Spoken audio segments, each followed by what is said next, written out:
Yeah, I'm live. Nope. Going live. Boom, in your face. Live. Hey, why aren't you showing your screen, Brad? Because you did what? Oh, my dogs are going crazy, so I was muting. You have crazy dogs. I have one dog right here. What are you seeing on screen? Live. The other one's outside. Oh, look. Why aren't you showing your screen, Brad? Because you did what? Why am I hearing myself again? We have the YouTube and you have the YouTube and the Zoom. Right here. There you go. That's what I did last time. That's how Bacon. I knew. Bacon got more expensive, John Montgomery. It will get more expensive. Now we lost your share. I'm bringing it back. I'm okay. separating browser windows. I'm Gotcha. having one of those Do you think tech moments. Do you think we have any Russians in this class? Assume the answer is yes, whether they would admit to it or not. Did you hear, Brad, about the thing? Which thing? I heard a lot of things. The thing that I was talking to you about this morning. Oh yeah, yes. All right. It's like that's gonna make some news. Highly likely. What do you do? So am I doing a class here? Yeah. Doing a class, Ronald Jones. All right, yeah. We need to, are we gonna be sending out certificates for CE credits? I was thinking about that. I don't know if we can because we aren't able to validate that people actually attended all of them. So I think it's going to be but there's no documented requirements for that. You can do CE credits for like everything. It's crazy. They're trying to standardize that. Did you know that? I did not. Let me just make sure. Because we should. It's easy enough to do. Who doesn't want a certificate? Do I get a certificate? I would think everyone would want one. Do I get one? I don't know. I mean, I think I should. We get our CPEs for teaching. I got CPEs for like 4 years for writing the book. Yeah. Oh, I think I need like 20 CPEs, and my cert if my window is another 2.5 years. Yeah. All right, so we have a quiz up. Is this one already set up? What do we got here? Yes, sir. Yes, sir. So this one is set up to be more of the different question types that you would see on the exam. So you're going to see multiple choice, you're going to see drag and drop and match and several of the other question types. There may be a essay format, I think was one of the options. So we'll see what we get. It's totally random. All right, well, I'll take it. Question 1.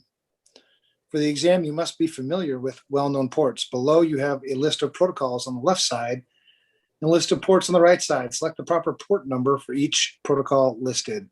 FTP 21. Agree. SSH 22. Agree. TFTP 69. Telnet 23. I'm not going to argue with you on any of these. HTTP 80. Yeah, there you go. That one was easy. Let's do more of those.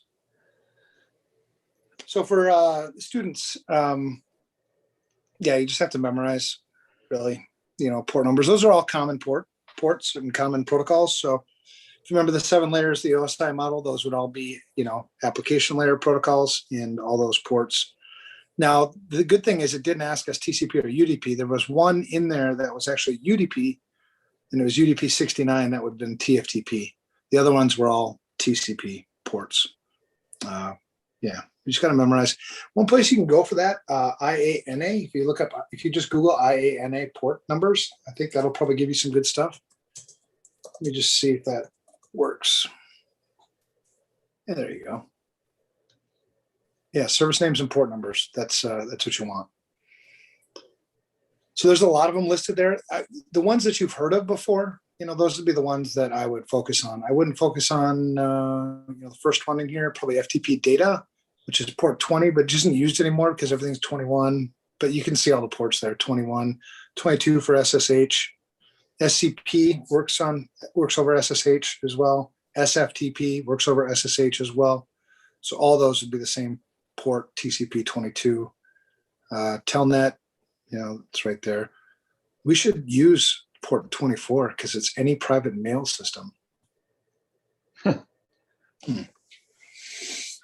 Right. But anyway, that's a good place to memorize some ports. And the ones that you've probably heard of before would be the ones that you want to memorize those ports. The ones that you've never heard of before, I wouldn't worry too much about. Like DSP, you'll never run into, port 33 probably. No. Right. No. Or RLP, resource location protocol. I've used that before, but that was like forever. Anyway.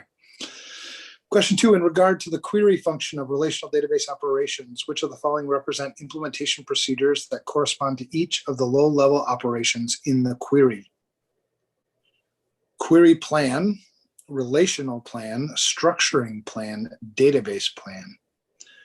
Well, I'm not much of a database guy, to be honest with you. I'm more of a network guy. Query function of relational database operations. Query function of I'm going to say query plan, but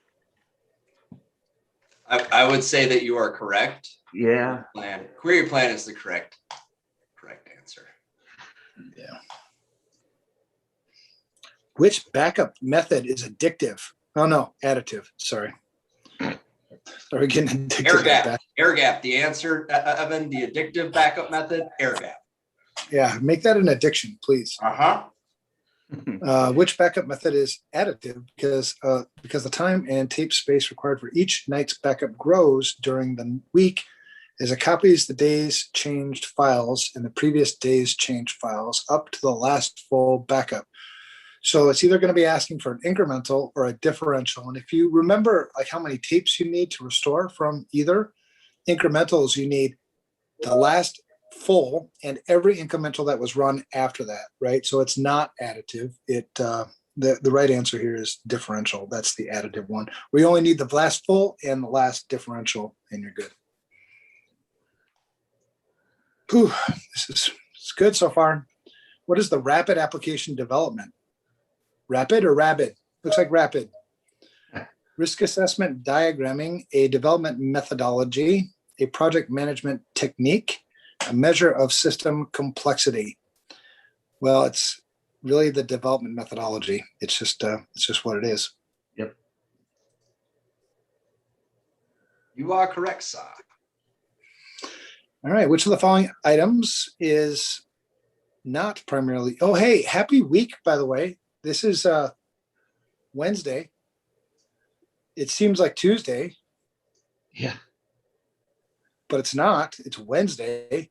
But then it sort of seems like Thursday because tomorrow is like a half day. So I'm confused. All right. Anyway, and people trust me with their security. Yeah. No, what we need Well, is hey. we need a dad joke, Brad. Oh, geez. Dad joke. Well, this is one Drew, our sales director, tried to pull on me. I already knew it, but I'll give it to him. What's red and smells like blue paint? Red paint. All right. He was so mad. He was so mad that I knew it. Yeah. Yeah. I don't like it. But I do like it. I do like it, but I don't. But I do. What day is it again? Wednesday? Okay, good. Question 5. Which of the I'm 4 for 4, by the way. Which of the following items is not primarily used to ensure integrity? A hashing algorithm. Seems kind of legit, right? We talk about MD5 hashes used to verify or validate. Now it's like SHA-1, maybe even SHA-256 to validate that file hasn't changed. So that might be a legitimate answer. The BIBA security model. So BIBA is also used to secure, right? The I in there, if you remember, but BIBA and Bella Padula, BIBA is the integrity model. Cyclic redundancy check. If you know what a cyclic, it's essentially a hash function itself. That sort of fits too. Redundant array of inexpensive disks system. That's actually more for availability. So I'm going to say the last one is not primarily used for integrity. I agree. Correct. So far, so good. That's 5 for 5. Which common backup method is the fastest on a daily basis? So there's no fast backup. There's no fast backup method. A full backup method would be the slowest because it has to back up everything. Right. You have the incrementals and the differentials. If you remember the incremental, we went over this already. Incremental is just what changed since the last incremental. That's pretty fast. It's a lot less data. Whereas the differential is everything that changed since the last full backup. So I'm going to go with incremental. Ding, ding, ding. All right. What does the Clark-Wilson security model focus on? It's a Chinese wall. Chinese wall. That's got to be accountability then. No. Confidentiality. No. What? No. It's integrity. As in integrity. Show that answer. I want to see what All right, that let's go to Clark-Wilson again. I gotta All look right, it up. here we go. Integrity, because it addresses integrity. Separation of duty. And a mandatory So separation integrity of duty. policy. So separation of duty would be accountability, right? But it could also be integrity, because I maintain integrity by ensuring that I've separated duties. And then they have the mandatory integrity policy, which I need a copy of that because I think there's more than information security that needs that. Let me look it up. That's Well, there actually goes a my really perfect short record. explanation too, Yeah. compared to some of the other ones that we've seen. Well, there goes my perfect record. I guess I'm out now. I'm going to go take a nap. All right. What's the next one then? All right. Next question. Where'd the button go? There it is. Okay. This type of control is used to ensure that transactions are properly entered into the system once. Elements of this type of control may include counting data and time stamping it with the date it was entered or edited. What is the name of this type of control? Input-output control. Well, there's no output involved here. It's all input. Output controls, input controls, and processing controls. Let's read it again. The type of control used to ensure that transactions are properly entered into the system, not processed, but entered. I'm going to say it's an input control. Yeah. Correct. A channel within a computer system or network that is designed for the authorized transfer of information is identified as designed for authorized. Well, covert channel is unauthorized. Yeah. Opened channel, I don't know what that is. Closed channel, I don't know what that is either. So I'm going to say overt channel. Makes sense if covert is your hidden, overt would be your open. Yeah, I agree.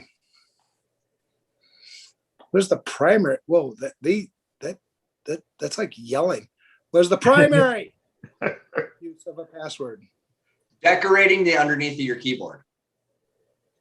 Oh, really? Huh, you're right. Good call.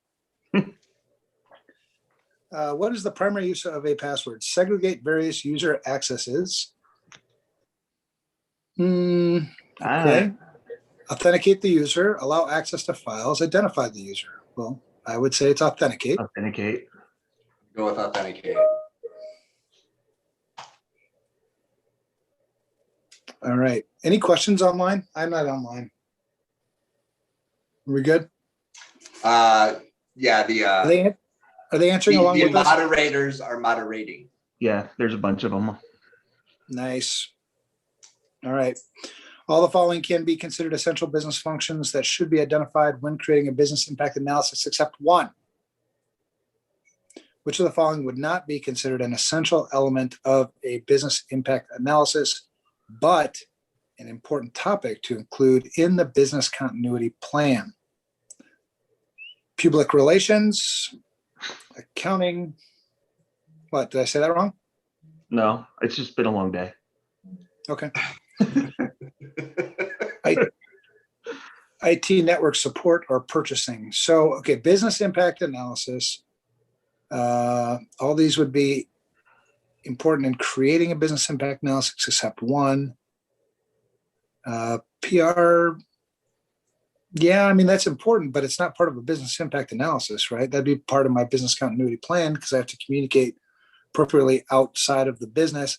Accounting is really, really important. IT network support, assuming that's also important in purchasing. So I'm going to say public relations or public relations. What do you think, Brad? Yeah, for business impact, yeah, I would agree. Boom. Boom. What is the difference, truly, between the online certificate status protocol and the certificate revocation list?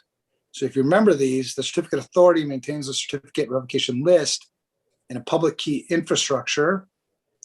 And that's where we keep track of what certificates are valid or not valid. And I'm saying the online certificate status protocol would be the protocol used to communicate with that. So I'm looking for that kind of answer. The OSCP, OCSP, sorry. It's a proprietary certificate mechanism developed by Microsoft, and a certificate revocation list is an open standard. No.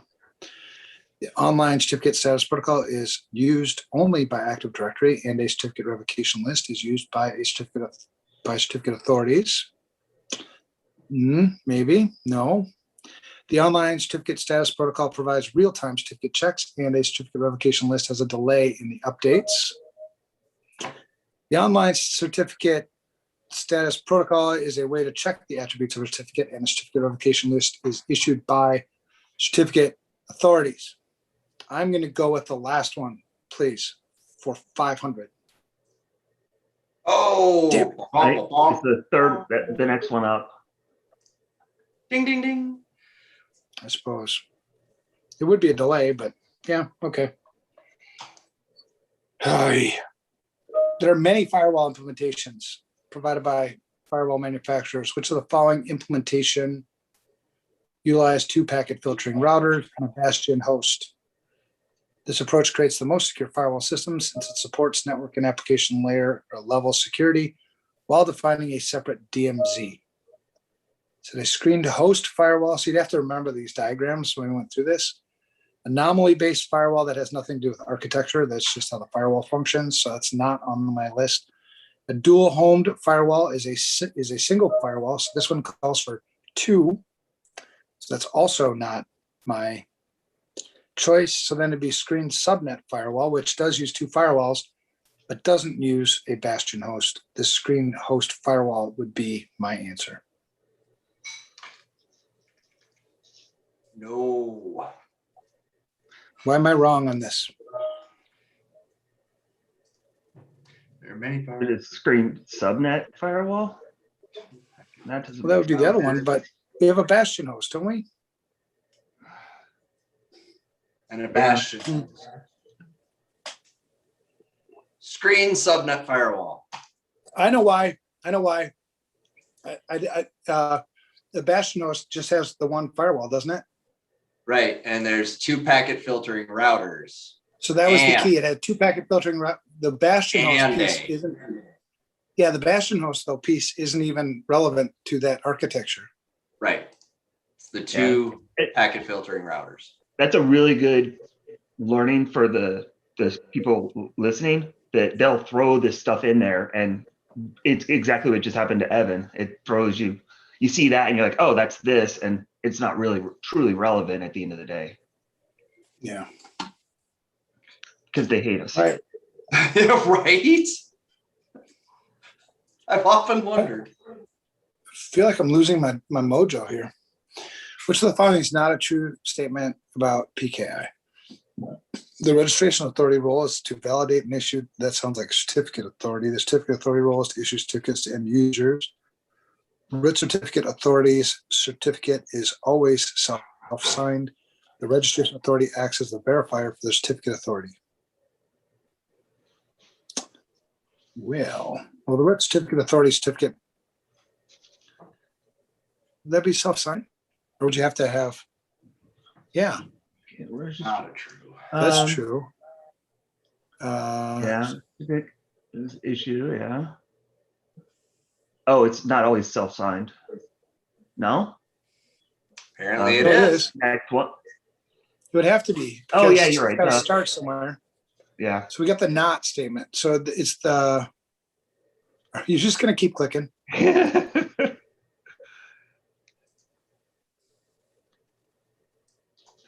Because sometimes you just got to guess. Sometimes you're going to get a question and you've got no clue.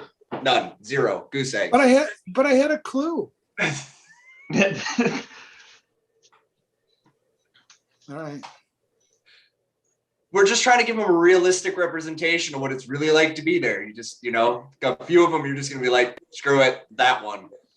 It's the last one. It's the last one. Form a risk assessment involves hard numerical values. Quantitative.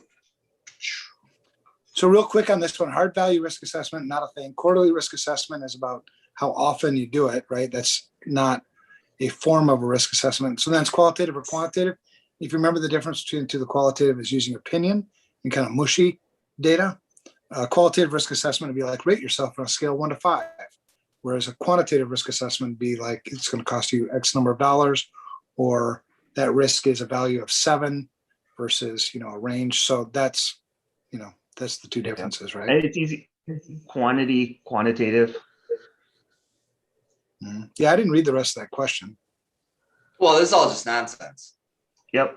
Well, it's what we keep saying. Read the question before you read the paragraph. Yep. Your network runs multiple routing protocols on the OSI. Which layer do these operate? Layer 3. Network layer.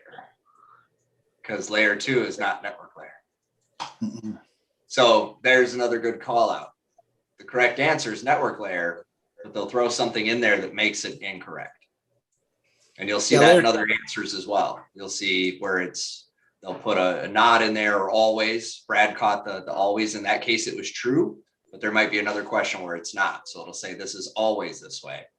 So just look out for those. And before you go, you have to memorize the OSI model, right? For this. So you're going to have to. So layer 2 is, if you remember, that's data link, right? We have two sublayers of that. That's the media access control and the logical link control layers. That's layer 2. So layer 2 is not network layer. Layer 4 is transport layer, but you remember the things that operate there. It's like flow control and sequencing, stuff like that happens at the transport layer. Layer 6 is also the presentation layer, but that's really about where we do decompression. We start preparing the data for the application itself. That's what happens there. So, knowing what happens at these layers is really important. Yep. Which of the following is the process of feeding test data into two systems, the modified system and the ultimate system, and comparing the results? So we got regression testing, which is essentially how it tests against sort of this. Black box testing, which is, I guess, not knowing the source code, just kind of throwing things at it.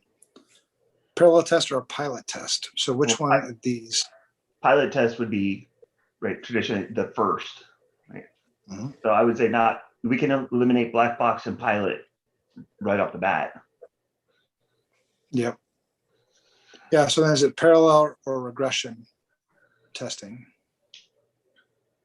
Do you remember the definitions of the two? Oh man. So I think, yeah, gosh, I really don't remember. Testing, we're comparing the results and testing two systems.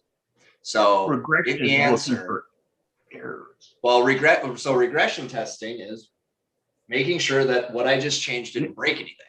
Right. Yeah, parallel test. So I'm running them in parallel because I'm saying test on system with a known state, test on system with an altered state. Now I'm doing a comparative analysis of the results, looking for deviation. Yeah. Major goal of system configuration management is which of the following: routine system maintenance, system stability. What are you laughing at? What do I do? Nothing. I just, in my own head, I have my own answers for some of these questions. So, Oh, I'm like, I'm what did gonna I guess do they're now? not correct. oh, they're totally not correct. They're just, they More than- crack me up. That's all. Nothing wrong with that. No. All right. So the major goal of system configuration management is which of the following: routine system maintenance, system stability, system operations, and system tracking. These all seem like pretty legitimate goals for configuration management. Configuration management, the goal is not routine system maintenance. It would be to control such things. Stability, operations, or tracking. Not so much tracking, it's more of an asset management function. So then is it system operations or system stability? I would say operations, but I think I think it's probably going to be stability because it's going to be availability. But I don't know. What do you guys think? All I right. think it's stability. It's, Yeah. also ransomware protection, which was the answer that popped into my head. We don't do that. Who needs protection? I got insurance. Yeah, Not right. for much longer. Which type of encryption relies on public and private keys to secure communications? That would be asymmetric. Metric, yeah. And why? Because that's how it works, right? You have two keys that are related. What do you have? You had the large prime numbers and the what do they call it? The X to the Y high number power. What do they call it? Factoring. Yeah. So asymmetric, one key to encrypt and one key to decrypt, right? And symmetric is the same key encrypts and decrypts. Yep. PFS is just that's just a protocol, and hybrid encryption is, and that's usually what's used, right? You use the asymmetric encryption to exchange keys, to exchange symmetric keys, and then use symmetric encryption for the rest of the communication. That's because symmetric is faster and stronger. Yep. Yup. So the following terms best describes how we establish a system state of mandatory settings and security configuration settings, which must be in place on a system prior to being permitted on an enterprise network. Input validation, that's not it. Input validation is usually with an application. Make sure you're not throwing a bunch of junk data. You would do that for like SQL injection and I guess race conditions, smashing the stack kind of stuff. System accreditation, that sounds pretty close. Best describes establish a system state of mandatory settings and security configuration settings, which must be. The thing about accreditation, though, is you've got certification and then accreditation. Certification is when we meet the standards. Accreditation is when it's been accepted that they meet the standards. So I don't think it's system accreditation. Configuration baseline sounds pretty legit to me in application hardening. I'm going to go with the configuration baseline. You are correct. That is the best answer. And again, that's going to be key the whole time. Make sure you read it and understand best versus, well, they're all right. Right. Yeah. Which of the following can be defined as a set of allowable values that an attribute can take? Domain, name, service of a relation. I don't know what that is. What the heck? Domain analysis of a relation. Domains in database of a relation. Domain of an attribute. I'm gonna say it's domain of an attribute, but You are correct. because domain, you think about domain, it's like all the possible values. That's the domain, and we're talking about an attribute here. Yep. It's just the words. Security strategist. What is that? I want to do one. I want to do one of those. The security strategist is examining your business and finds that there is no written process documentation, but the employees who perform the processes do so consistently. What maturity level of the CMM is this? So the capability maturity level initial is like the first level. It's almost like ad hoc. Yep. And if you go to the other side, that would be enhanced, or what do they call that? Is it efficient? In this No. case, efficient would be the closest. So then repeatable or defined. I'm going to go with repeatable. Yep. It's not defined because it's not documented. You are correct. And that's kind of the line there, right? Documented means it's defined. Repeatable just means I can get consistent results out of the same steps. Mm-hmm. One purpose of a security awareness training program is to modify what?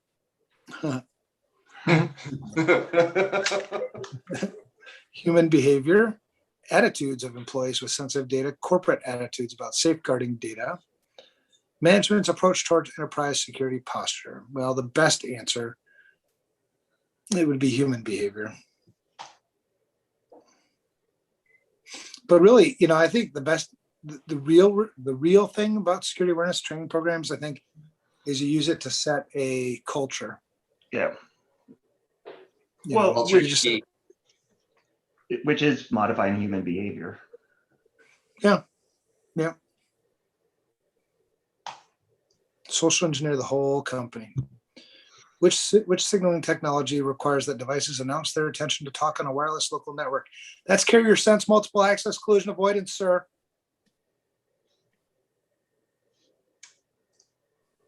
That is correct. So there's two ways, the other one is, so carrier sense multiple access collision detection is 802.3, that's Ethernet. 802.1x has nothing to do with how devices access the wireless, it's not an access protocol. And FIDI is, that's a, what would you call that? That would be a topology. Yeah.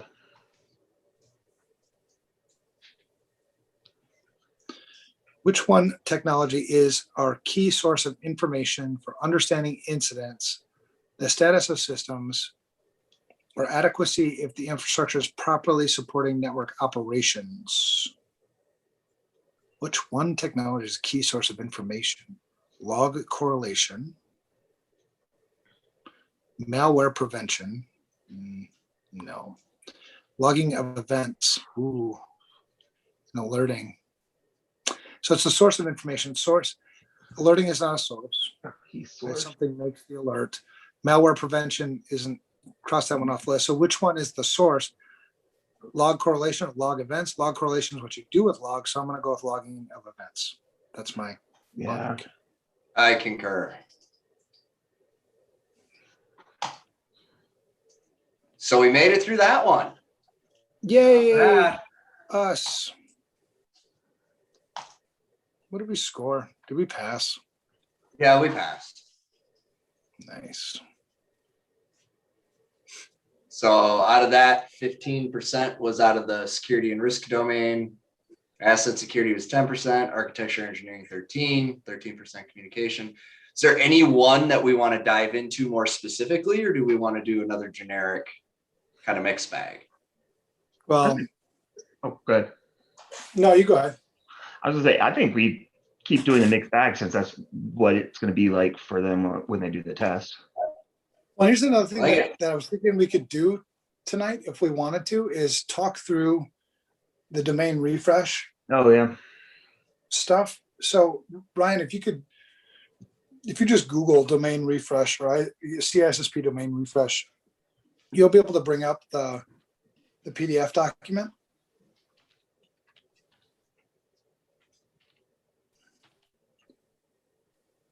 did I just get, I was, I think I just got a new LinkedIn invite, or somebody else did.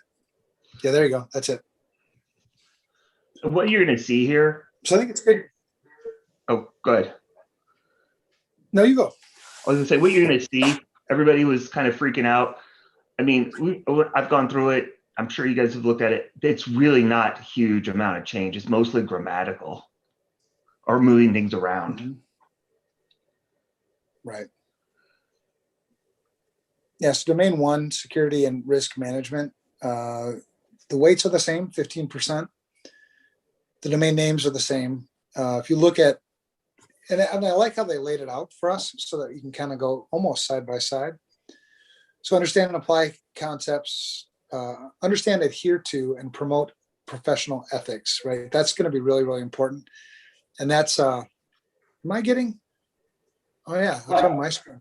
Now I'm getting pop-ups on my screen because, because I got malware. It's all right. Don't worry about it. I'm a professional. I'm allowed to get malware. Understand, adhere to, and promote professional ethics. I think that's already there, and we talked about that when we talked about the canons. If you remember, we talked about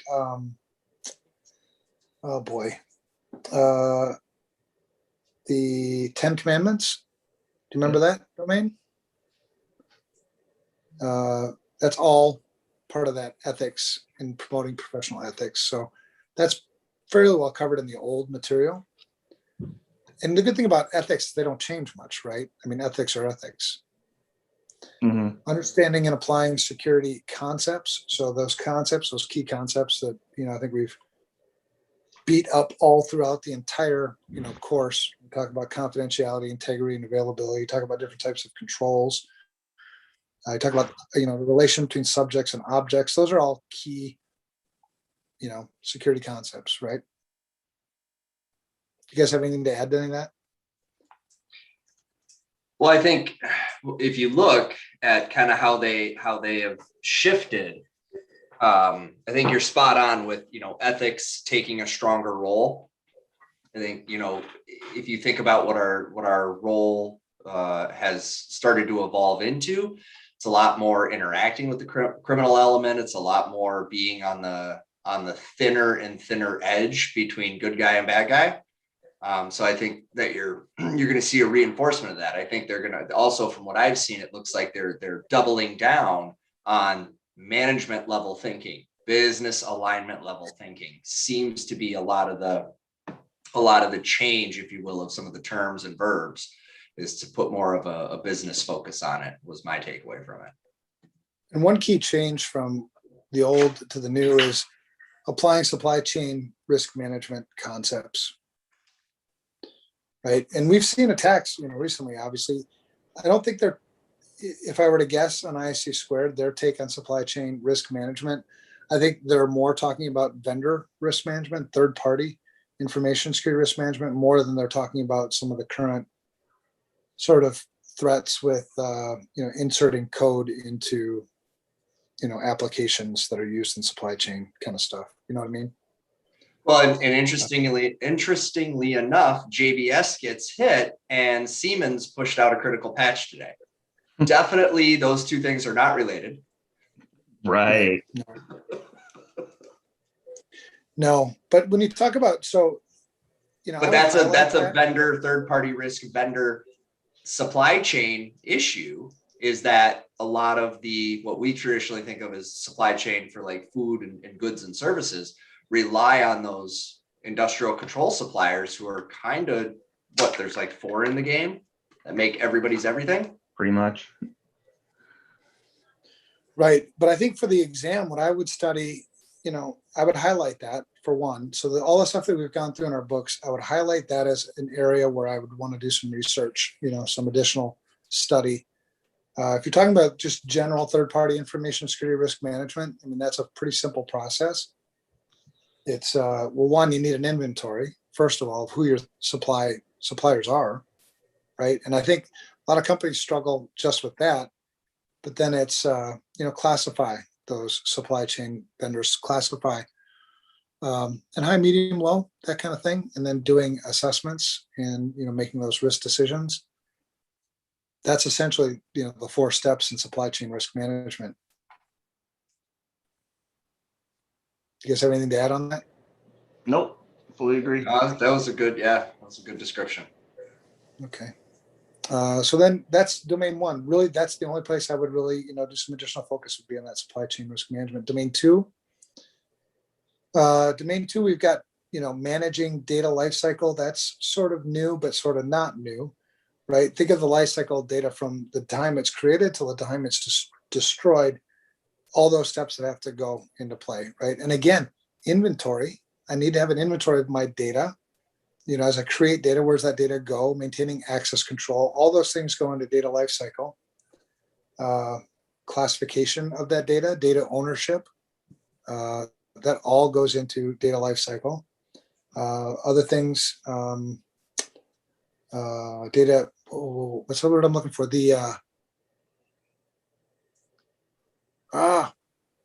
Provenance, No, it's I don't even know what the hell that word means. data provenance, Yeah. ownership chain. I don't use those big words. Fancy words. That's what they call it. I don't know. I didn't make this shit up. Sorry. I don't even know what that. I'm not ever using that word ever. Sounds good though, man. I'm gonna impress somebody. No, I'm talking about. Oh my gosh, the legal requirements for how long we need to keep data. Retention. There you go. That's also part of your data lifecycle, right? Your data retention policies. People keep data forever, and they shouldn't often.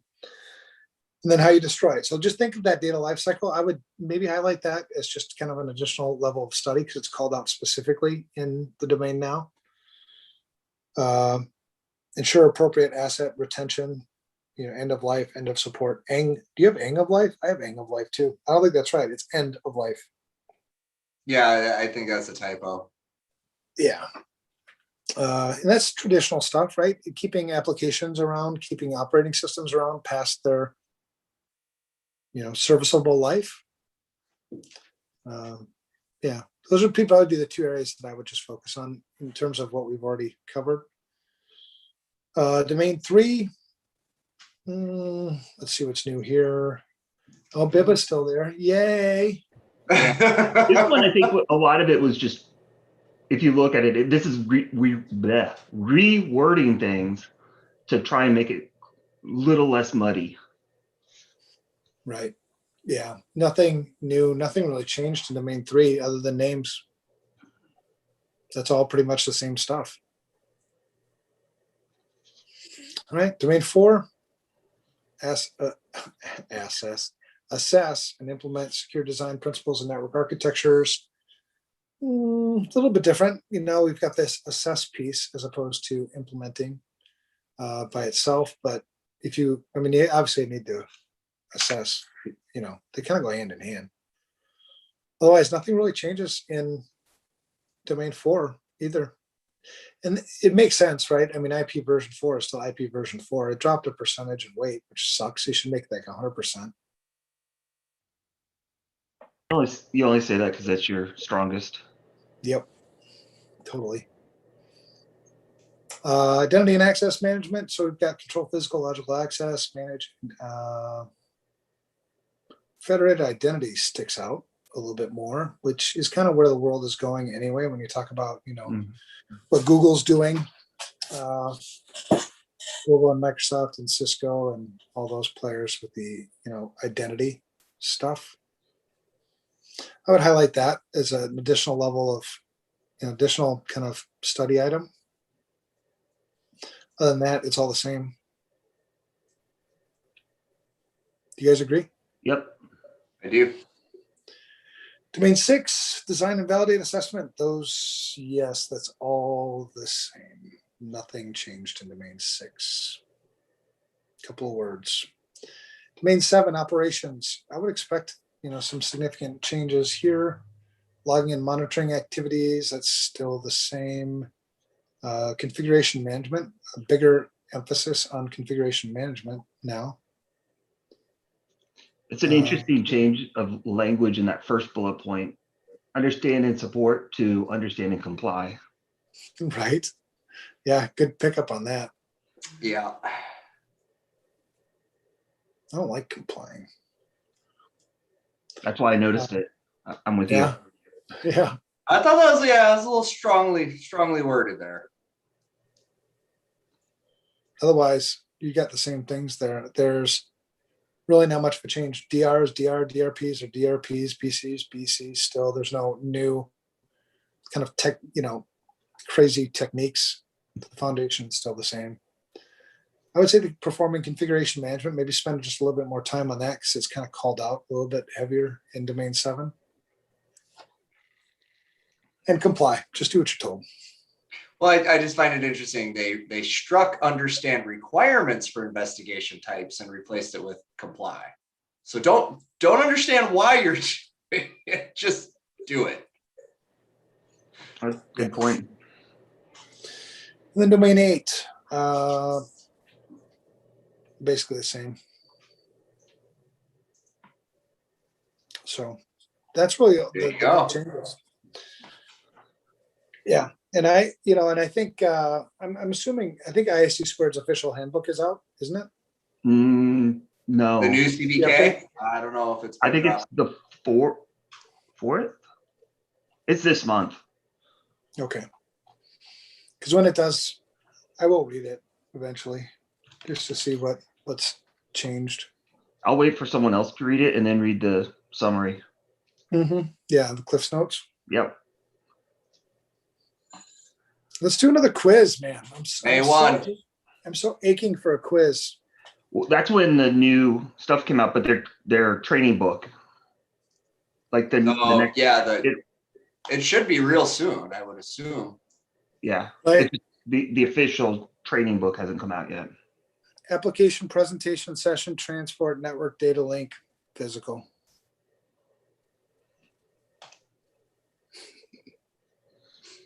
So This is where your what is it called? Darn it! Please don't. Whatever one you want to use. I can't. throw away. No. What are you doing? Application on top. Application, presentation, session, transport. Please do not throw sausage pizza away. Right. Presentation, Please don't second one. throw sausage.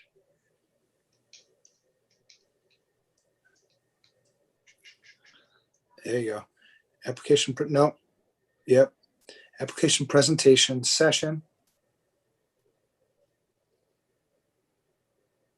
Session is the third one down.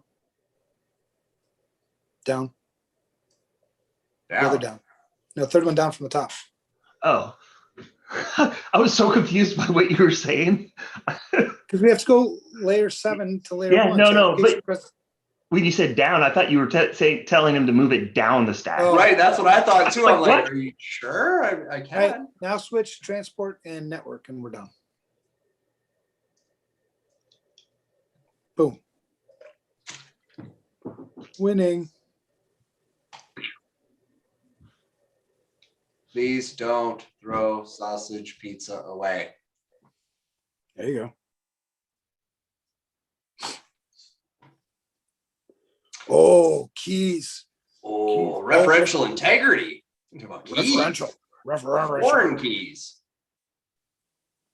Yeah, so referential means reference between tables, right? So, different tables in the database, they need to reference each other, right? So you have the primary key, which is primary, it essentially is the key for a database. And you've got the keys between candidate keys are ones that could also be the primary key, but they're not chosen to be the primary keys. Foreign keys are keys that, create that relation. So I'm going with foreign key. No, I suck at this game. Primary. Why did I miss it? Well, because all of the integrity hinges off of the primary, because you can have a Why one-to-many did you save me from relationship. myself? You're the But database. you can have a one-to-many relationship. So you can have one primary key and many foreign keys that map back to the single primary key. So because of that So I had it one-to-many, backwards. Yep. I had it backwards. That's where the integrity comes in then. But you were thinking of it in the right way, just in the reverse. You were doing a many to one. Damn it. All right, database one, you got to do it. Which of the following is the marriage of object-oriented and relational technologies combining the attributes of both? Object management database, object linking database, object-oriented database, or object relational database? Did you get an invite? Did I? Yeah. I don't know. Hold on. Busy What's doing the this marriage? class. I didn't get an invite. I didn't get an invite. Oh, I thought you were talking about, Oh, dude, it's been a long No, day. All right. No, to the We wedding. were talking about LinkedIn earlier. No, to the wedding. There was a marriage. and Oh, I to the didn't get wedding. an- Yeah. So logic tells me it's object relational because that says object and relational in it. Yeah, I'll But go. could be object oriented too. Oh no, it's object relational. Look at that. We don't know it. I don't. That's a good example of almost talking yourself out of the answer. Mhm. Almost. But then I went back to the question. So anytime you are about to talk yourself out of an answer, go back and look at the question again. The answer a lot of times is in the question. True. Ooh, Which active attack scanning. is scanning an active attack? Yes. Yeah. The rest are, eavesdropping, you're just listening. Wiretapping, you're just listening. Traffic analysis is after the fact, or, you're listening. Scanning is the only one you're actively doing something. Unless you're in the FBI van out front of the house, in which case you're actively wiretapped. Well,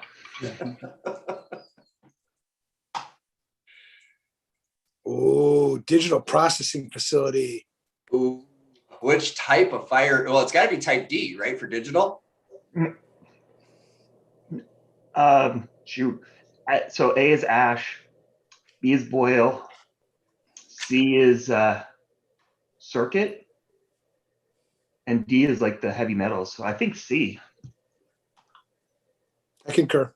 You are correct. I'm impressed. Yes, I remember that. A, B, C, D, K is the ones that you Yep. might see in the exam. Yep, K for kitchen. So that's the easy way to remember. A for ash, B for boil, C for circuit, D is your heavy metal, and then K is kitchen. D is for disaster. Mhm. Which of the following represents the best programming? High cohesion, low coupling, low cohesion, high coupling, high cohesion, high coupling, low cohesion, low coupling.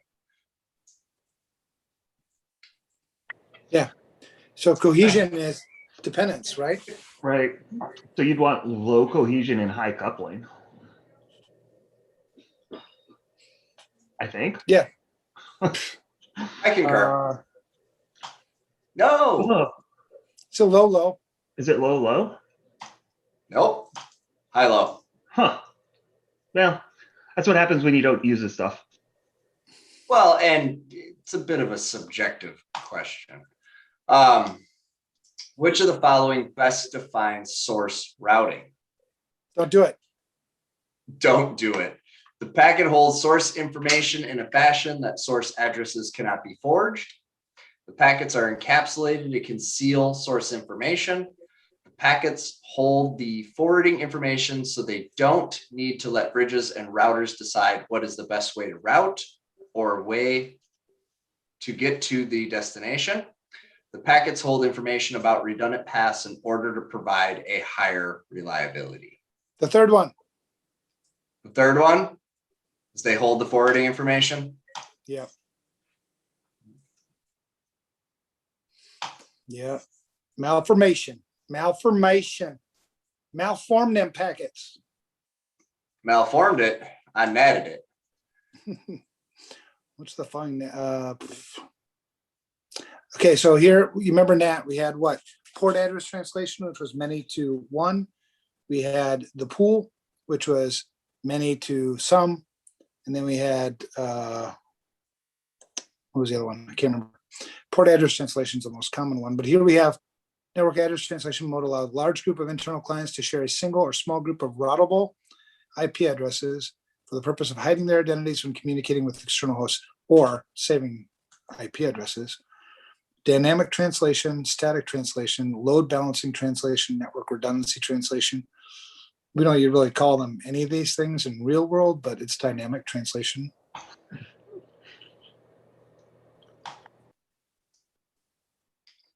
It's more network stuff. I love it. I'll read it. Tim's daily responsibilities include monitoring health of devices on the network. He uses a network monitoring system supporting SNMP to monitor the devices for any anomalies or high traffic passing through the interfaces. Which of the protocols would be best to use if some of the requirements are to prevent easy disclosure of the SNMP strings and authentication of the source of the packets? And I hate these because they hid the question in the paragraph. So you had to read the stuff that was totally irrelevant. Yep. SNMP v3, please. SNMP v3? That UDP, you know, that I was going to tell you a joke about it, but I can't guarantee you'd get it. That's right. There you go. I mean, everybody knows that one, but it's still fun to say. I learned a new one today, Brad. All right. I recently changed all my passwords to Kenny, so now I have all the Kenny logins. Oh. Wow. He so it's bad if he's like, oh damn. Dude, don't give him your text number or don't give him your phone number because he texts you that stuff. He texted that to me today. I had to live with that. It happened. It was. I like it. Yeah, you texted that to me and Chris. I did. I think it's funny. I'm sorry you guys don't share my sense of humor. No, I thought it was funny. I lolled at it. Pervasive computing and mobile computing devices have to sacrifice each other. Now make certain function. Which statement concerning those devices is false? All right, so you're asking for which one is wrong. In many cases, security services have been enhanced due to lack of services available. The devices. You gotta read it the way they wrote it. In many cases, security services has been enhanced due to the lack of services available. These devices share common security concerns with other resource-constrained devices. Their mobility has made them a prime vector for data loss since they can be used to transmit and store information in ways that may be difficult to control. In many cases, security services have been sacrificed to the network gods. It's the first one. Moment of silence. You think it's the first one? Yep. All right. Well I like done. it. Ooh, ciphers. From the choice presented below, which one is not an example of protected communications controls that are part of the technical preventative controls? Data encryption ciphers, key escrow algorithms, cryptography tools, discretionary access controls. Not an example of protected communications controls. That are technical preventative. That's the key. Because discretionary access controls would be administrative, wouldn't it? Well, and it's not a communications control, is it? Right. Right. That's interesting to see how we arrived at the same answer via different. Mm-hmm. Yeah, right. It was wrong for multiple reasons. Which of the following statements is not listed within the 4 canons? Wait, we get canons? They never sent me. All I got was a certificate and a pin. They never sent me any cannons. All I got was a 40. They don't trust you to not blow up the neighborhood. Well, there's probably truth in that. All information system security professionals who are certified by ISC Square shall promote and preserve public trust and confidence in information and systems. All information system security professionals who are certified by ISC Squared shall think about the social consequences of the program they write. Ooh, wouldn't that be nice? All information system security professionals who are certified by ISC Squared shall observe all contracts and agreements, express or implied. All information system security professionals who are certified by ISC Squared shall render only those services for which they are fully competent and qualified. Crap, we're in trouble with that last one. That's what I was kind of thinking. I've seen a lot of that happen. That is actually, I believe that is one of them, but I'm just saying that there's a lot of people that are providing services they shouldn't. Yeah. I think it's the social consequences of the program they write. No, yeah. Yeah, I think. I'm leaning that way. Because I remember promote, preserve public trust. You have to follow the law, right? So the observe contracts and agreements. And I know that bottom one there. So yeah, I'd agree. Correct. However, they really should consider adding that one. Yeah. Mm-hmm. The method of determining the level of risk to an organization's information if this data is to be lost or compromised is known as the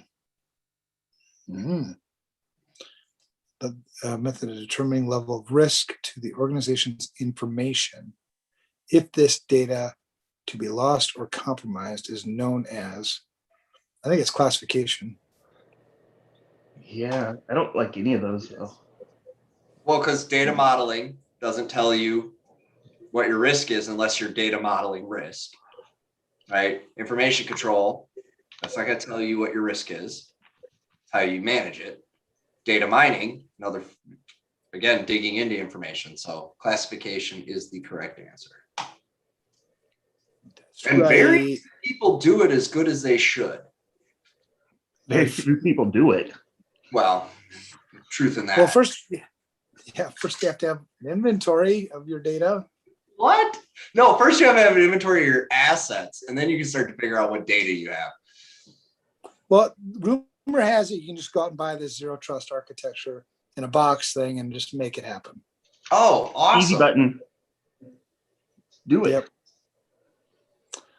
A non-electronic method of preventing disclosure of corporate data contained on discarded media includes destroy it. Bucket of water. Yeah. What's a BitTorrent whipper? BitTorrent wiper? That's a thing. Physical destruction. Yep. True. Now, a degauser would be considered an electronic form of destruction. Correct. And it doesn't work on SSDs, so. No, it does Nope. not.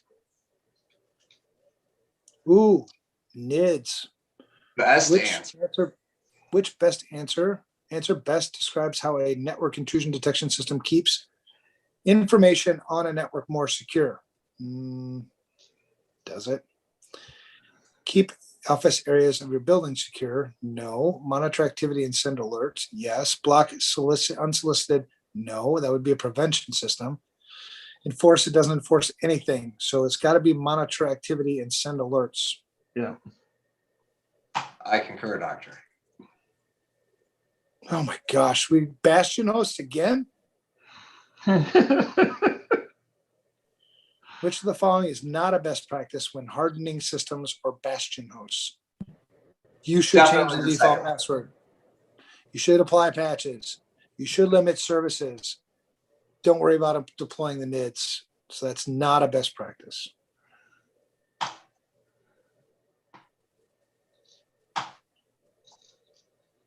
Can't deploy NIDS on a host anyway. No. Exactly. Network thing. Which access control method allows the data owner, the person who created the file, to control access to the information they own? Discretionary access control. Agree.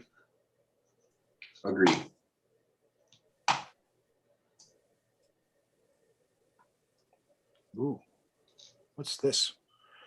Which of the following answers is an agreement between your organization and the provider that includes guarantees for mean time before failures, mean time to recovery, and system up times? Agreement between your organization and the provider. Service level agreement. That sounds really good. I'm going to go with that one. Agreed. SLA. You want a SLA? Yep.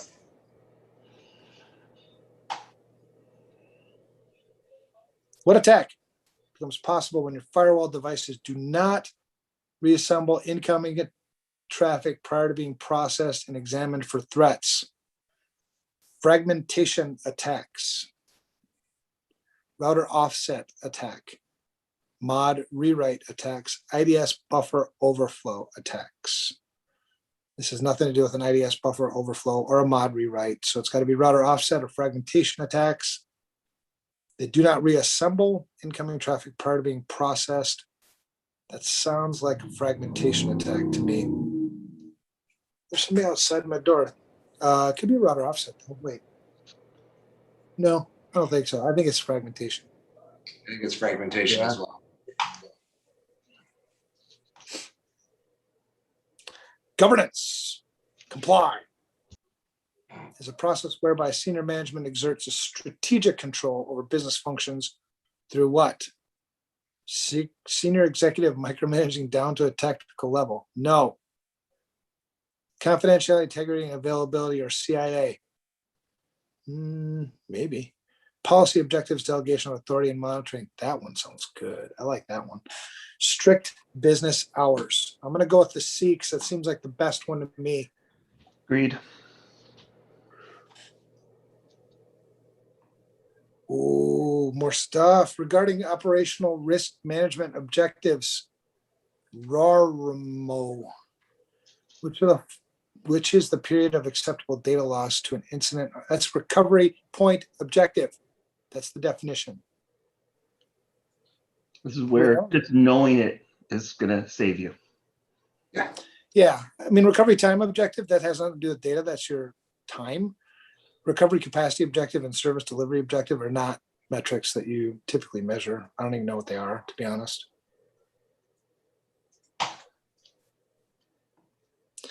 Which answer describes the reasoning for developing a business continuity plan? To get better insurance rates. Probably, but that's not the answer. To meet federal legal guidelines, probably. The number one reason why people invest in information security in our industry, and I'd say it's probably 8-2, maybe an 8-1, and then another 1 for. They're regulated too. Yeah, 80% of all your information security expenditures, I think, are because of compliance. I would say maybe 10% are done because you had a breach. And the other 10% is probably because you actually want to do it right. That'd be just my gut. So reduce risks related to natural or man-made disasters which could interrupt business operations. That one sounds really, really good. So I'm going with that one. That sounds good. Mm-hmm.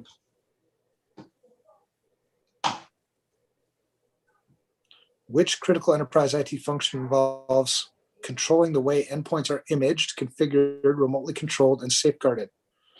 Host control, centralide host management, endpoint configuration management. This seems, well, it's not endpoint control, I guess. I'm going to say it's endpoint control because we're talking specifically about endpoints. Yeah. I don't know. I don't know. I'm thinking configuration management. Well, it could be that too. Could be either one. There. Yeah, good Because point. endpoint control is a subset of. Yeah, I'm glad you guys talked me out of that. Parent topic is config management. The subtopic's endpoint. Yeah, I can see that. Ooh, network stuff.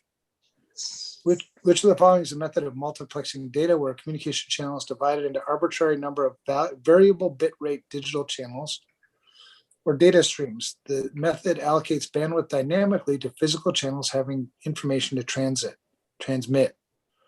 time division multiplexing, statistical multiplexing, frequency division multiplexing, asynchronous time division multiplexing. Method of multiplexing can be divided into arbitrary number of variable bit rate data channels. Sounds a lot like frequency division multiplexing to me. This method allocates bandwidth dynamically to physical channels having information to transit. Yeah. I know.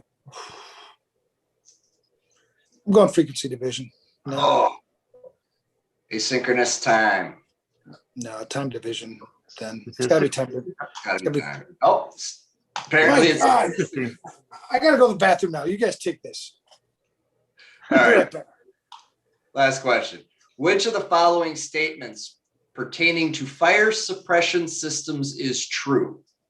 Halon is today the most common choice as far as an agent are concerned because it is highly effective in the way that it interferes with the chemical reaction of the elements within a fire. Water-based extinguishers are not an effective fire suppression method for Class C electrical fires. CO2 systems are not effective because they suppress the oxygen supply required to sustain the fire. Gas masks provide an effective protection against the use of CO2 systems. They are recommended for the protection of the employees within data centers. Yeah, It's true. I mean, Water-based is not effective for electrical. I'm going to go with that. Nope. I think it's halon. No, It's the water-based. Water-based. Oh, I did CO2. Okay. Yep. So let's talk for a second about the new exam and its adaptive nature. So Brad, I don't know how much you've read up on that, but I'm assuming a fair amount. Yeah. I mean, realistically, you've got, it's going to go 150 questions is the most you can take.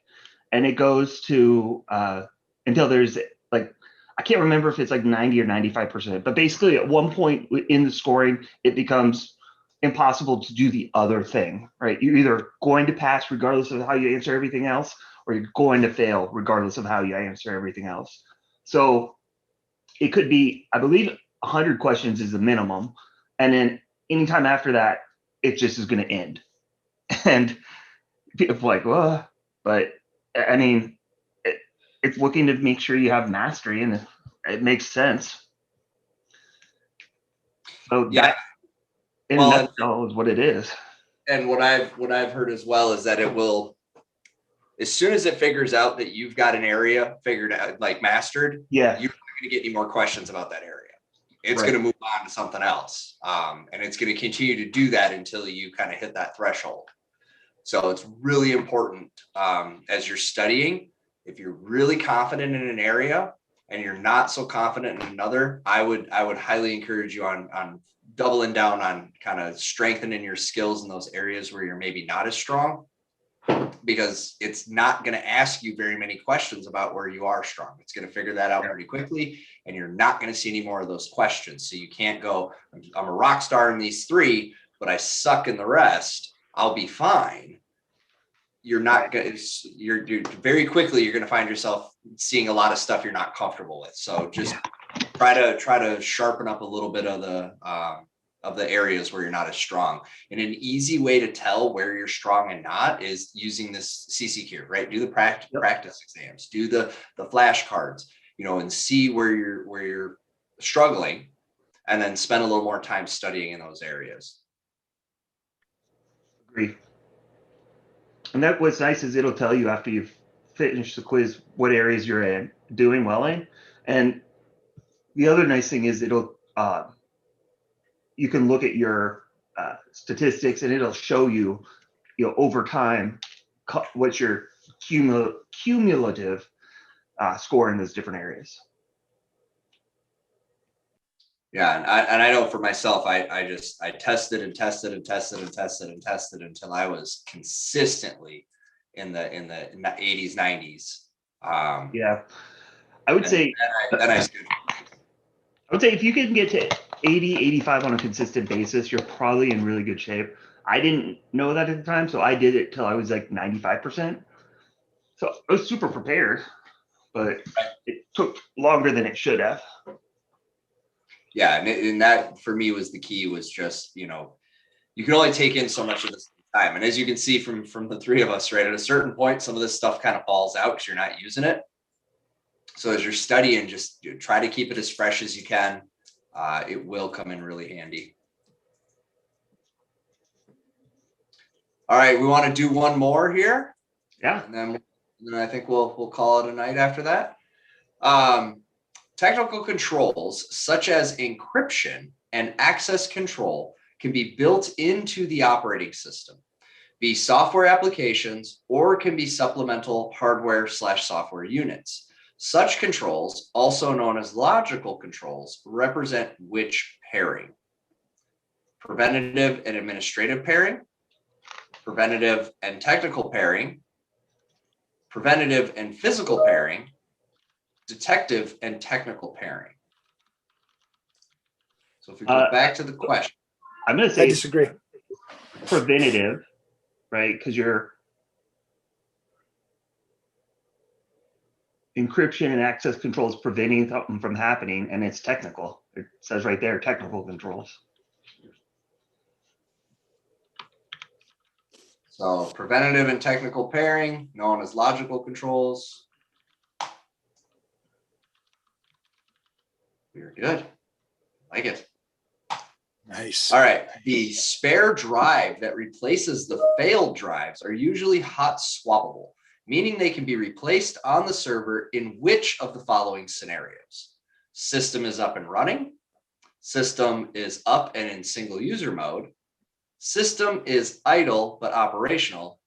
System is, I don't know if I've seen that before.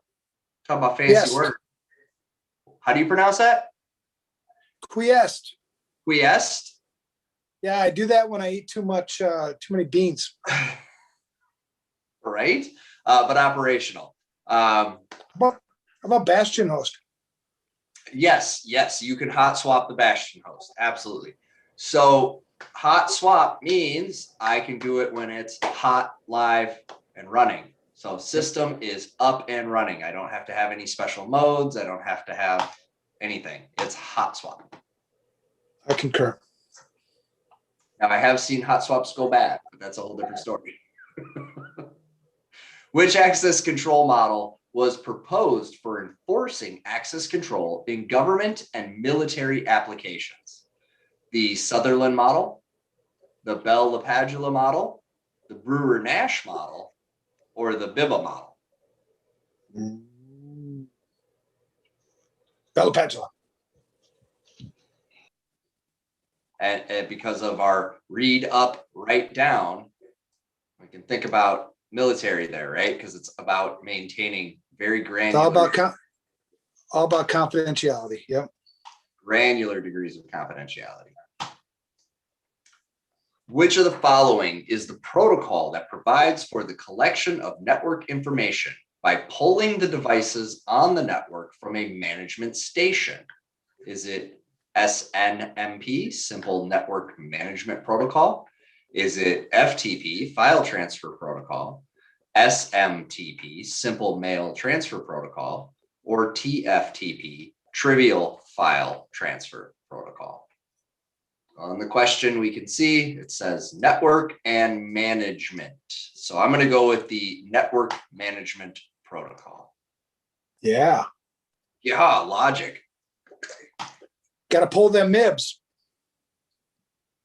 Not touching that. In discretionary access control, the subject has authority with certain limitations, but he is not permitted to specify what objects can be accessible, and so we need to get an independent third party to specify what objects can be accessible. To specify in full detail what objects can be accessible, to specify on an aggregate basis without understanding what objects can be accessible, to specify what objects can be accessible. I'm going to say to specify in full detail what objects can be accessible. Yeah. Going once, Yeah. going twice, sold. Nope.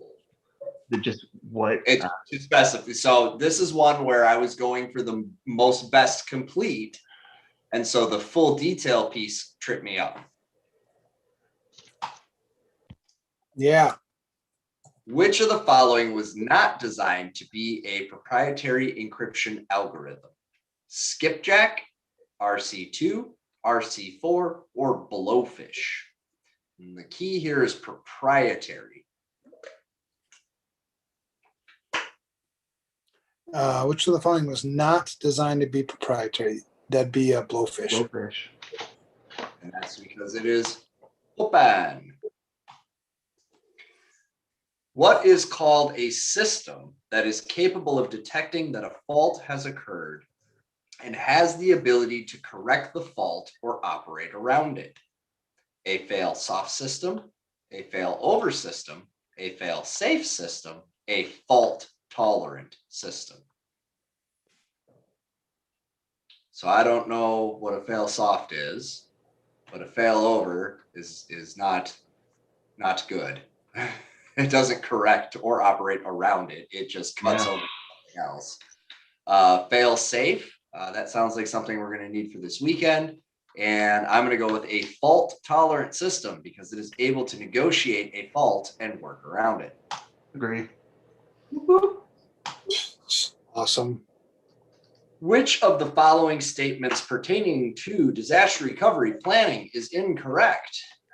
Major goal of a disaster recovery planning is to provide an organized way to make decisions if a disruptive event occurs. Every organization must have a disaster recovery plan. A disaster recovery plan contains actions, good God, I'm tired, to be taken before, during, and after a disruptive event. A disaster recovery plan should cover return from alternate facilities to primary facilities.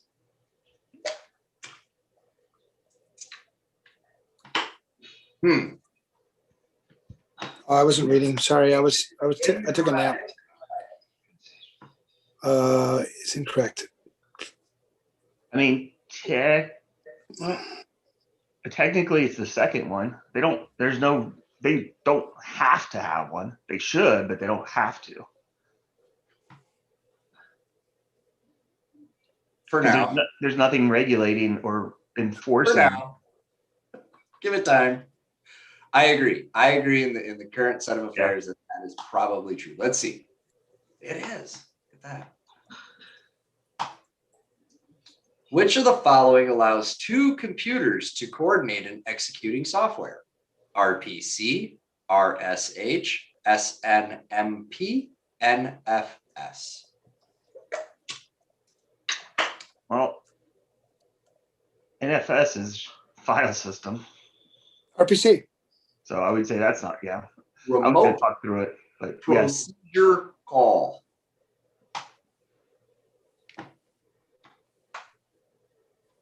So RPC is when one application basically reaches out to another computer, right? They're trying to coordinate kind of order of operations. Database server lives on a different machine, web server lives on a different machine. Remote procedure call. An electrical device, AC or DC, AC/DC, which can generate, Thunderstruck. generate a Coercive? coercive magnetic force? I don't know. My eyes are getting crossed. For the purposes of reducing magnetic flux density to 0 on storage media or other magnetic data is called a magnetic field, magnetic remnants, magnetic saturation, a degausser. Well, a degausser would come in quite handy. I would say that degauser. Gauzer. Geyser, the degausser. Degauser. Gases it. Don't put your cell phone on it. No. In the end, your users are your last line of defense. Truth. Which is the best way of ensuring that users maintain a proactive and defensive posture with information assets? I do not see waterboarding. I do not see financial incentive. I do not. All these answers are wrong. Develop what? I'm just reading the question again. What is the best way? Develop anti-malware and user training policies, ensuring that users install antivirus software on their workstations. You better not be open on users to install it. Keeping a good insurance policy to help fund recovery after a malware. That one's not proactive. But it's a sound practice. Hiring policies where users are tested before they're hired. It's the first one. I think it's the last one. The last one makes the most sense, but then it's not. Users maintain a proactive and defensive posture. So ongoing training is how I read that. yeah, I'm gonna take the training angle as well. Damn. People. External consistency ensures that data stored in the database is consistent with the real world, inconsistent with the real world, consistent with the logical world, remains consistent when sent from one system to another. Top one. Top one. Consistent with the real world. Good answer. Well, it's like if your database says you have 10 widgets, you better have 10 widgets. Yeah. That's external consistency.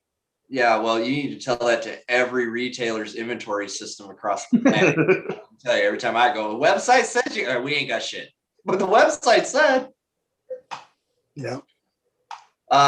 Related to authentication devices, which one is considered a one-time password where the passcode changes automatically at a set interval with the authentication server and are either time-based or counter-based?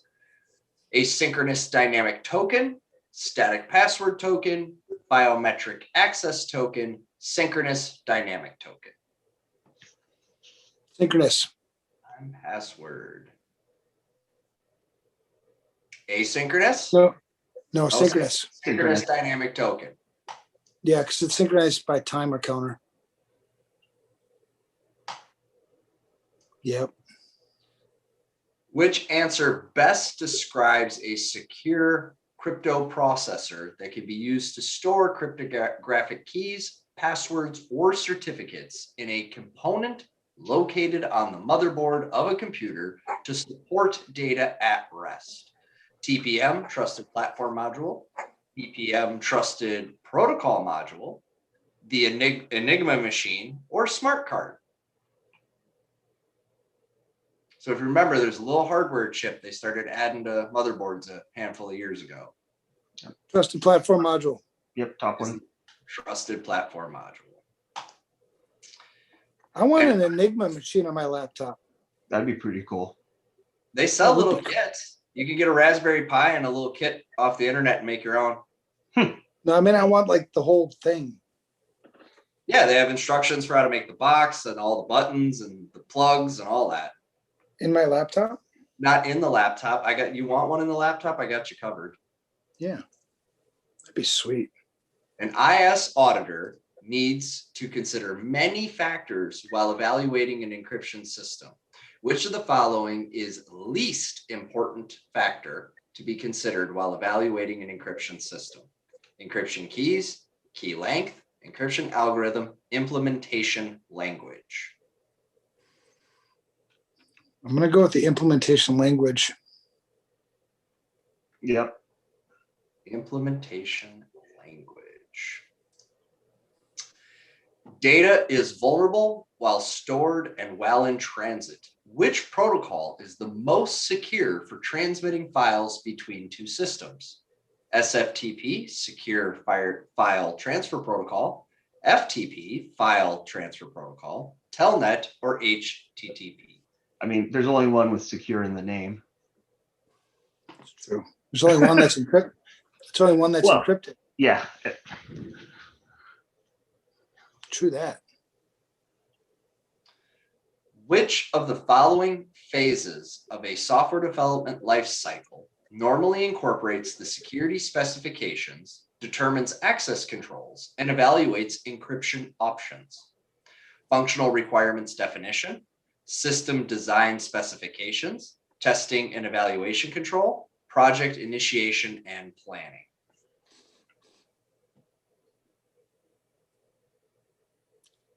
Functional requirements. Yeah. Wait. No, the project initiation and planning. Yeah, maybe. That's what it should be. System No, design system design. specification. Okay. So technically, Yeah, FR okay. I can see that. right? So Yeah, because that's when you're actually going to be doing the specifications and right. all that stuff. But yeah, all right. When referring to a computer crime investigation, which of the following would be the most important steps required in order to preserve and maintain a proper chain of custody of evidence? Call FBI. Log files containing information regarding an intrusion are retained for at least as long as normal business records, or longer in the case of an ongoing investigation. Law enforcement officials should be contacted ahead of time to have a point of contact you can reach easily and quickly when needed. Evidence has to be collected in accordance with all laws and legal regulations.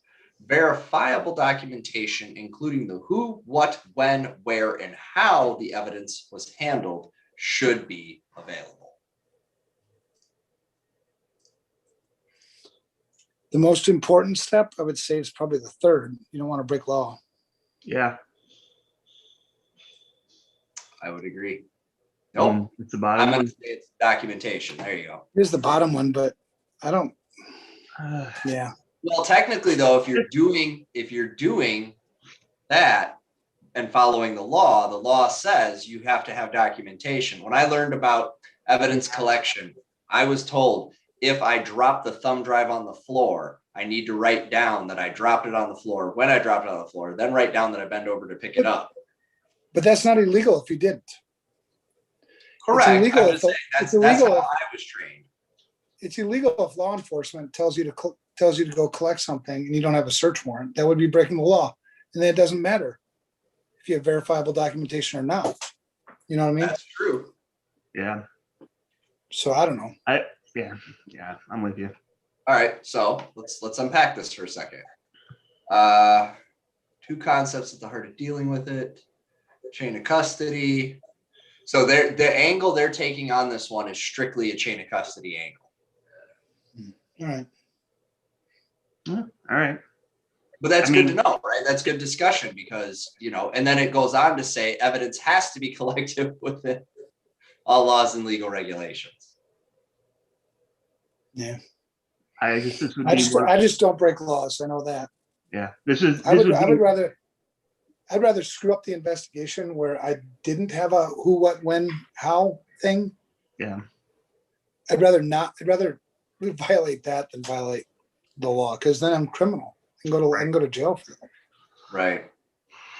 In access control terms, the word dominate refers to which of the following? Rights are superseded, a higher clearance level than others, a valid need to know with read privileges, higher or equal to access class.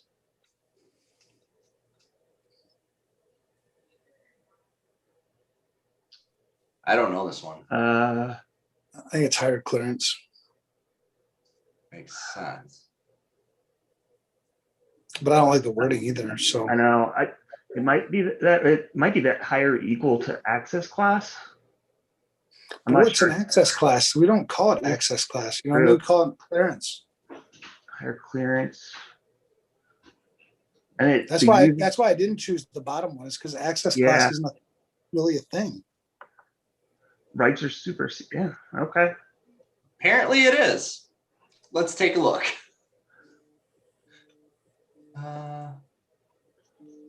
Yeah. That was a poorly worded question. No. Or poorly worded answers. In regards to single sign-on, why should batch files and scripts be stored in a protected area? Because they cannot be accessed by operators, because they may contain credentials, because of the need to know concept, because of the least privilege concept. May contain credentials. They may contain credentials. Nobody's ever hard coded a password into a script. No, why would you do that? That's definitely, you don't do that. Which security model ensures that actions that take place at a higher security level do not affect the actions that take place at a lower level? The Bell-LaPadula model, the Brewer-Nash model, the non-interference model, the Clark-Wilson model. Bell-LaPadula. No. Oh, that's Clark Wilson, isn't it? Man, my brain is not functioning at I this don't know. point. I'm burning. No, non-interference. There you go. See. Oh, dude, smoke's coming out of my ears. You just can't see it. Which answer is a network anomaly detection protocol developed by Cisco and is available on their routers? Packet Analyzer, Intrusion Detection System or IDS, iOS NetFlow, or Packet Sniffer?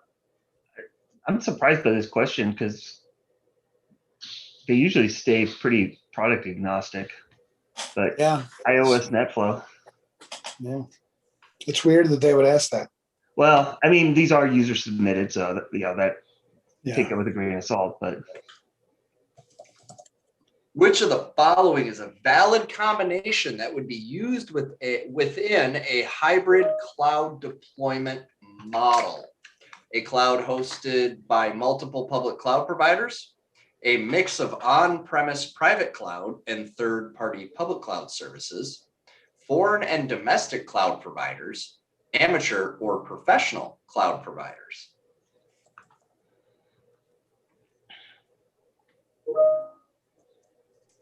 I mean, it's the second one. they all look a little amateur some days. But yeah. Yes, it is a mix, hence the hybrid. Hybrid. Which of the following statements pertaining to disk mirroring is incorrect? It's not even right. It's incorrect. Mirroring offers better performance in read operation, but writing hinders system performance. Mirroring is usually the less cost-effective solution. Mirroring offers a higher fault tolerance than parity. Mirroring is a hardware-based solution only. It says incorrect. It's not less cost. No. Less cost. It's expensive as hell. Nope. No, he's saying that that is a correct statement. Yeah. Yeah. I'm with you. You feel me, dog? Which tool is a tool used by engineers or security staff to analyze and decode traffic on a network? Packet Sniffer, Nmap, Apache, or Puff? Puff. I'm going to say Packet Sniffer. Yep. Yes. Do that one. Yay! Well, we made it. I concur. I just want to say to everybody that's like hung in through this, good for you. Seriously, it takes a lot. It takes so much mental, emotional energy, time. This isn't easy. It's not easy to learn. It's not easy to teach. It's not easy to do. But hats off to you, all of you, for sticking it through. This is not for the faint of heart. And if you're still with us tonight, you've been sticking through every single one of these classes. Yeah. Thank you for doing it, and thank you for trying to get into this industry, and hopefully we've imparted to you a little bit of what makes us tick, a little bit of the fact that we do this job for more than just a paycheck. And we hope that as you get into this industry, that that's true for you too, that, you know, you find something in this business that you can be passionate about and really grab onto. And personally, I hope that's connecting with your fellow humans and helping them to learn how to be, you know, more secure and safe in their daily life online, and then ultimately to the businesses that they serve. Yeah. And absolutely, very well said. And encouragingly, we actually have already gotten our first request for an endorsement. Nice. So that makes it worthwhile. Yeah, that's the thing. And a reminder. As you continue to prep up for your exams, we will do the endorsement. What we need from you is a resume showing that you have the requisite job experience, and then a copy of your exam passing. And then you just send that to us. Mods, is there an email everybody should be using? It's CISSP Minter at FRSecure.com. Perfect. And all of us get those, I believe, but Brandon is the one who primarily responds and then reaches out to us if it's a technical question. Awesome. Evan, any parting words of wisdom for the mentees? I think it's the same thing that, we started off with. You started off with the intent of doing something, having a purpose for coming here, right? So fulfill that purpose, right? Just because things are hard, just because things are complicating, just because things, whatever. I mean, it's easy to make excuses through all this stuff, but I've seen really, a lot less smart people than who are probably here, pass this exam and have very successful careers. This is an industry for everybody. We're all in this together. So if you don't talk yourself out of it, if you need some encouragement, reach out to us. We'll give you some words of encouragement. Yeah. But we need you in this industry. The only people we don't need in this industry are, what I call dickheads, or basically dickheads, right? You're in this for selfish reasons. You're not in this to serve. You're not in this to help people. But everybody else, regardless of your skills, we have a need for you. So stick it out. Yeah. And, I hope to see you, on a job site somewhere soon. Awesome. All right. Well, I think with that, unless you guys have anything else to add, I'm gonna bring us to a close. Let's do it. Thank you, everybody. Yeah. Thanks, everyone. Job. Thank you.